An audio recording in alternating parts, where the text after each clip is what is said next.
Okay, so at this point, we all know that the Instagram update for 16:9 photos is coming. It was pretty much inevitable, and at this point, it's been leaked everywhere, including on the Instagram creators page. And pretty much when Instagram announced that they were going to become a video-first platform, we all should have pretty much seen this coming. Now, if you're a photographer, this is probably really annoying news for you because realistically, who's shooting in a 16:9 portrait format for any of their photos? Taking photos for Instagram is already annoying enough. You have to take a 4:5 aspect ratio or shoot in vertical to make sure that it fits. And now most people are gonna have to stretch them out even further. My personal tip is that if you're taking photos in general, just take them in landscape, keeping in mind that you might need to crop the edges off for Instagram. And this way you have a photo that serves multiple purposes, both landscape and portrait. But it's not all bad news because as we all know, whenever Instagram releases a new feature, if you use it, you tend to get a bunch of reach because Instagram really wants to push that feature. So very similarly to when Reels first came out, if you made Instagram Reels, you got a ton of views and way more reach than you would on an organic post. And right now, if you just post a picture or an in-feed post on Instagram, it pretty much flatlines pretty quickly. So this is a really good opportunity, in my opinion, for photographers to post photos in a static format and not have to make a reel or anything and have it get a ton of reach. So in today's video, I'm gonna show you guys two methods for how you can take your 4:5 photos and really reorient them and expand them for a 16:9 format. And no, we're not gonna be just scaling them or making them bigger or cropping them even more for 16:9 because literally anyone can do that. The two methods that I'm going to show you are actually going to preserve your subject and all the details in your image while building additional pieces or expanding on additional subject matters within the image to have it reformatted for 16:9. So this way, whenever you're out shooting, you literally don't even have to think about, hey, I might need to crop this photo for 16:9 later. You can literally keep shooting the way that you're shooting today. And these two methods will help you restructure these images for 16:9 without having to cut anything off, without losing any quality, or without really destroying your artistic vision.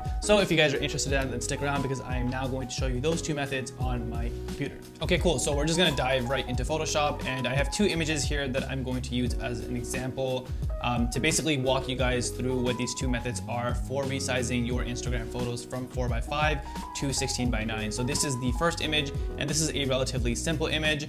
And here we have another image, which is definitely more complicated. There's a lot more going on here. So I'm just gonna show you the two methods and how you should use them separately, depending on if you have a simple image or a more complicated image. And as you'll notice, both of these images have already been edited and they're already cropped for 4:5. So in an old Instagram world, before this update rolls out, this is exactly how I would post them. But now I need to readjust them for 16:9. So let's see how we're going to do that. And I'm gonna show you guys the first method. And this method is generally used for a very simple image with generally not that much detail. So in this one, you'll notice it's just me walking on the salt flat, which is the example for the image, the subject within the image, and the rest of the image is very, very simple.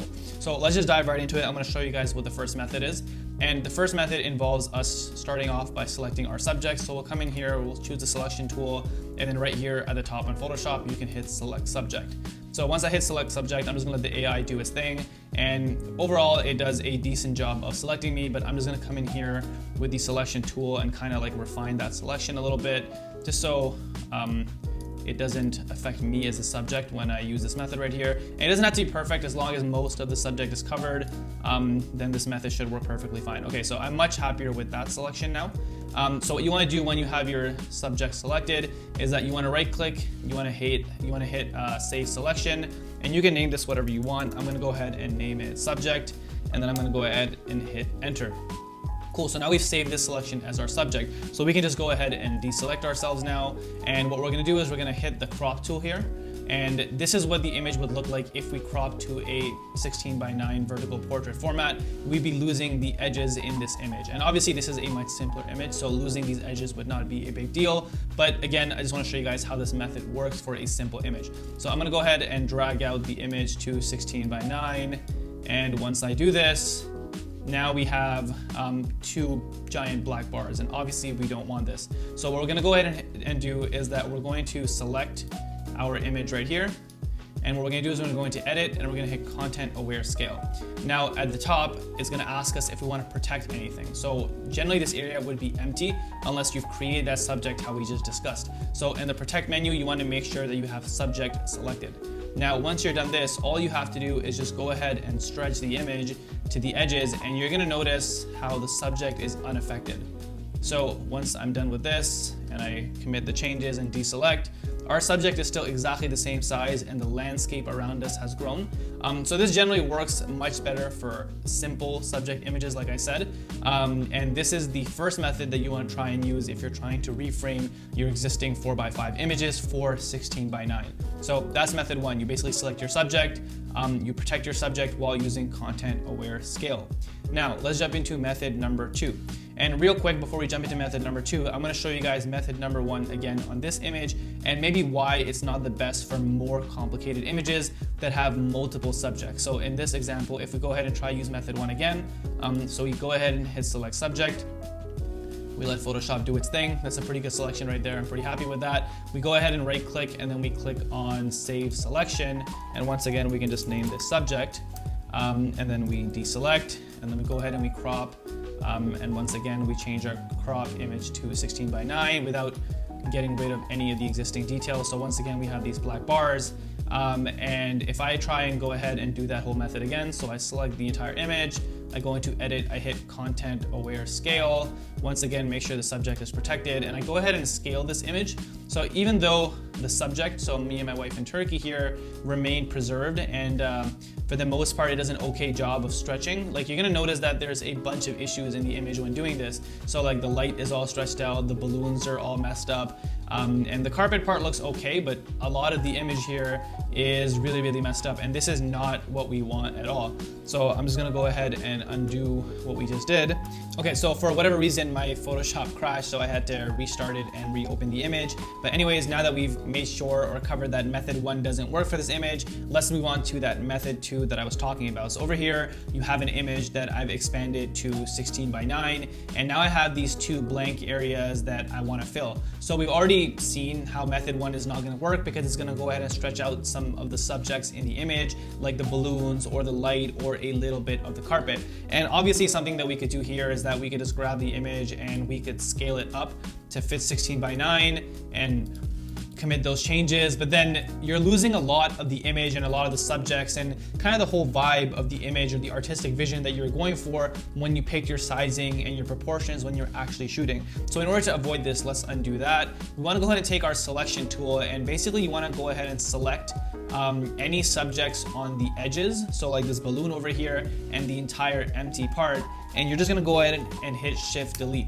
Now Shift Delete is gonna bring up your content aware fill menu, and basically this is gonna use Photoshop's AI and kind of fill the missing part of the image by analyzing the rest of the image. So Photoshop is gonna try and predict what should be there if something in theory was to be there, and it's gonna try and fill that space with that. So let's just make sure that all of our settings are also set similarly. So it's content aware, color adaptation is checked off, your blending mode is normal, and your opacity is 100%.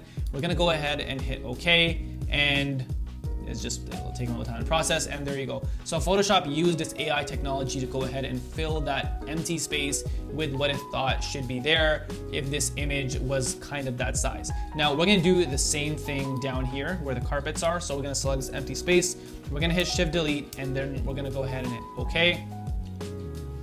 Just waiting, and there you go. And this is the part that really impresses me about content aware fill. It was actually able to stretch out that carpet perfectly. There's no issues here, and this image looks completely like it was taken in 16:9. So this method number two is really what I recommend for most images. This is what's gonna work out best for you, and it just makes the overall image so much nicer than if we were to, so if I undo all this and I just go ahead and transform this image and scale it up, I think what we were able to do looked way nicer than this. So if I go ahead and hit undo, and do I have to redo free transform? Okay, so I've undone too much, so let's redo that crop. I just think that that image, the scaled down or the scaled up version, looks way worse than what we did over here while just using content aware fill.